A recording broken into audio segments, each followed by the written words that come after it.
Welcome, everyone, to the G-Note Podcast. I am your host, Jason Spicy G. Goldman, and I am a Grammy-winning record producer, arranger, and musician. I've been a music professor at USC for over 22 years, and I am most known for writing and producing music for the iconic Michael Bublé over the past 2 decades. This is a podcast for musicians who want advice and strategies on navigating the music industry. If you're not a musician, but a music fan, I promise there is plenty in here for you as well. On this pod, we talk all things music. On today's pod, we are talking about how it's never too late to start something new. Let's go.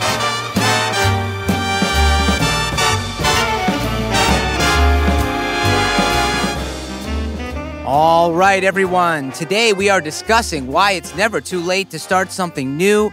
Specifically, we're going to discuss this, of course, as it relates to music.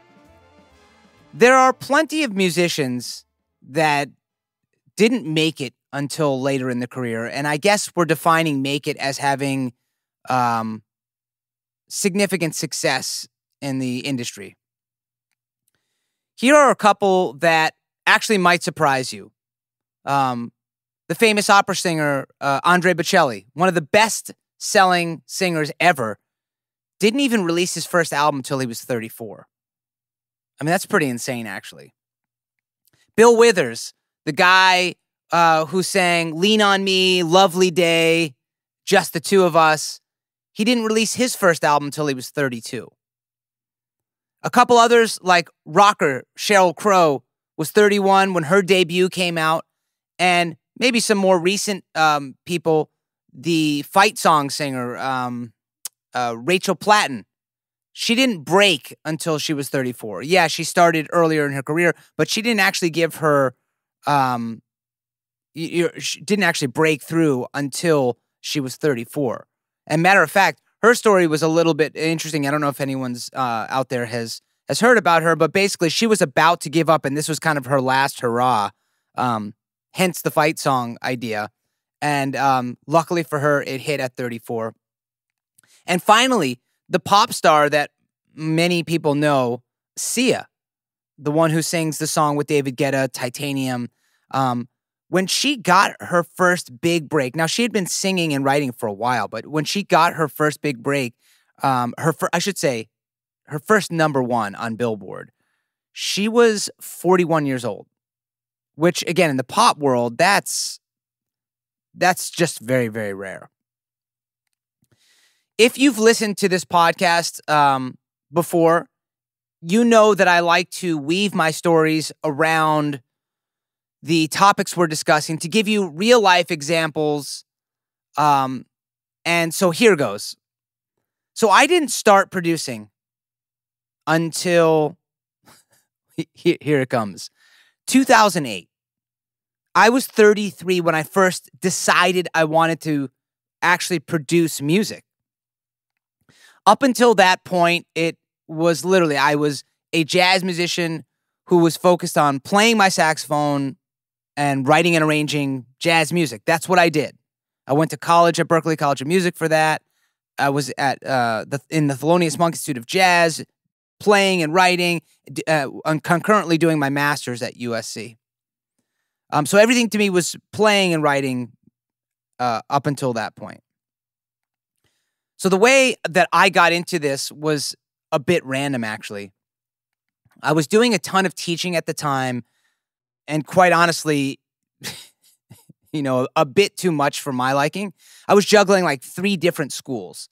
I was about to have my second kid and just bought my first house, which we could barely afford, my wife and I. And so it was a really hectic time and probably not the best idea to start adding something to my career. So my old roommate from Berklee College of Music, out of the blue, had given me a call and asked if I wanted to do a jazz gig with him at this new club at the time that opened up in Hollywood called Cafe Was. It was right down, if you're familiar with LA, or it's in Hollywood, right around Vine I think it was like Sunset. Really chic, new, hip club. Had like the chandelier was like upside down, that one of those kind of things, which was pretty cool. So my roommate, who is still, by the way, one of my favorite people and close friends, was J.R. Rodham, who, if you know producers, became an incredibly huge producer. He has hits. His first major, hits were with Beyonce on the record that had Crazy in Love on it. But also for Britney Spears. I even think he dated Britney Spears for a hot second. Fall Out Boy, and a number of other artists, probably most known for founding and producing Jason Derulo. If you cats out there remember What You Say, right? That's JR. Matter of fact, right after that thing in the music, you hear JR. That's him. He's a fantastic musician and a great producer. He had actually moved out to California a bit before I did. And he and I would always stay in touch over the years, maybe once or twice a year. So needless to say, I was really confused as to why he wanted to do a jazz gig. I mean, he literally at this time, he was like one of the top producers in the world. So it turns out he just wanted to get back into playing jazz music, as he had been entrenched in pop and hip hop for the last several years. And, for those that aren't really familiar too much with jazz, I mean, it's one of those disciplines that you work on for the rest of your life. There's so much to learn and so much to work on in jazz music. So he just got inspired to start playing again. So the night of the gig came, and we were going to play some standards. And for those that aren't familiar, again, with jazz, most standards were originally Broadway songs, like back in the mid 1900s. And jazz musicians typically know, like, on average, about a couple hundred songs by memory. That's what we do. This way, we're able to play with other jazz musicians without any rehearsal at all, and just by knowing the repertoire. So we had 2 sets to play that night. And so after the first set, we usually had a dinner break. And during the break, JR and I would end up always, talking about career stuff, and reminiscing about our college days at Berkeley and, the fun times we had. And during the break of one of the dinner breaks of one of the gigs, we got into catching up. And I said, man, I've been following your career and it seems freaking amazing. What's it like producing for these mega artists? And mind you, at the time, I really did not have much knowledge of the type of producing or even what a producer did, really. Especially what a modern producer does. Yes, I knew about producing from watching David Foster, but he was what I call an old school producer, and JR is a more modern producer. An old school producer, like, oversees an album.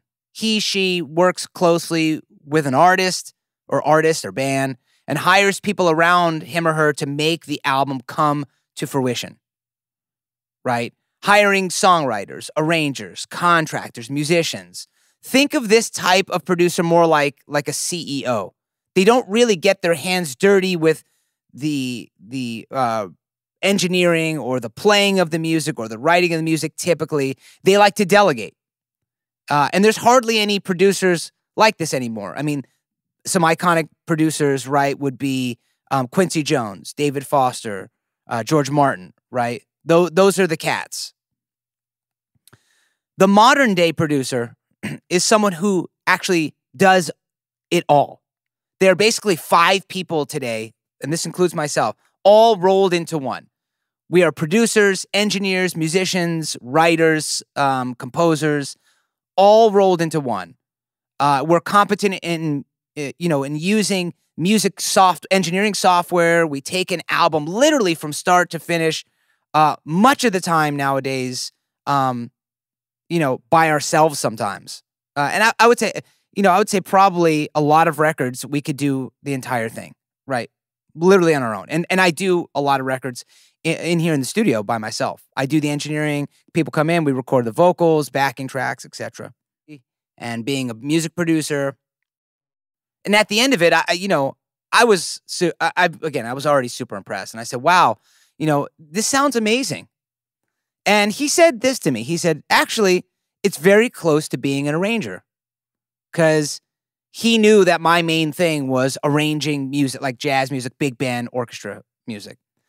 And he said to me, "You would actually be a really great producer." And I said, honestly, man, like I really wouldn't even know where to begin. I don't have any gear. I don't have a studio. I have a laptop. Literally nothing. And he said, "Look, why don't you come in to my studio for the day, and I'll show you what I do." So again, if you've listened to this podcast before, when an opportunity is present, I'm going to take advantage of that opportunity. So a week or so later, I went down to his studio. He took one of his days off, and he showed me how he worked. He had this freaking killer studio. I think it was at the time at Chalice, which is down in Hollywood, of course. It was awesome. Top of the line gear. He had an engineer that came in and ended up coming later in the day, and it was great. So he showed me how he worked. He hit me to the gear that I would need. He connected me with his engineer, like I said, who was there. And he's like, "Hey, my engineer can help you with any of your tech needs and get you at least set up with the stuff you need to get." Honestly, it wasn't a huge investment of money. So for those of you who are thinking about being a music producer, that's something to be thinking about. Being an actual music producer as opposed to a beat maker is something we'll talk about on a different episode. But in any event, it's not a huge investment of money. I'd already had a laptop, and I just literally needed a microphone, a keyboard, and a keyboard to get started. And he had actually, JR was nice enough, he gave me one of his preamps. A preamp is what you plug a microphone into, and they all have different sounds and colors, but they amplify the microphone because the microphone it needs amplification. So while I was incredibly hesitant to tackle an additional career choice, as I mentioned, especially after already having a kid and another one on the way, I saw how much success JR had, and it inspired me.